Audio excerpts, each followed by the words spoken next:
over into crisis mode, where things happen such as the ratio of nurses to patients changes. We're not at that point, but we are talking about that and trying internally to be as ready as we can. I said before, I think to most of you in this group, that there is a limit to the resources that we have available. And based on what we're seeing right now, we will get to a point where that limit is hit. If you are, or if you're in the world of emergency medicine, as we all are, you know that the definition of a disaster is when the demand for your resources outstrips the supply. And we are at a point where we feel like there are some of those resources that are very tenuous, and we are in a contingency point and worry about being able to meet further demand.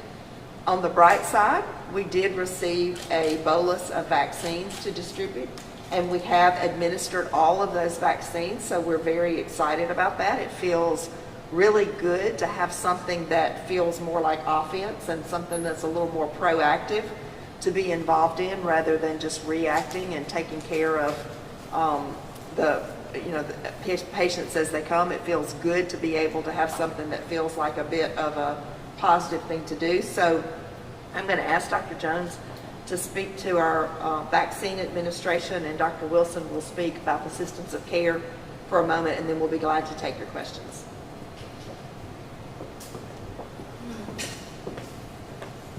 Well, specifically related to vaccine, we did receive about 3,900 doses of vaccine the week before Christmas, started vaccinating. We've completed that campaign. We actually vaccinated around 4,200 people, because you probably have seen that some of the vials contained more than the allocated 5 doses that we thought would be there, so we were able to squeeze some extra vaccine. And we have actually received a second shipment of vaccine for the second doses of those. So we're pleased that we were able to vaccinate a large number of our workforce. And we also anticipate receiving some more vaccine so that we can start helping community healthcare providers get some vaccines through UMC. And I know there are other plans around the state for other avenues for community healthcare providers to receive the vaccine. We, as Dr. Woodward said, remain full. We have seen an increase in our testing demand that's coming through our lab, and we're continuing to try to increase our testing capacity. But that, associated with the high number of hospitalizations, record number of hospitalizations today, record number of cases, all suggest that we're headed in the wrong direction.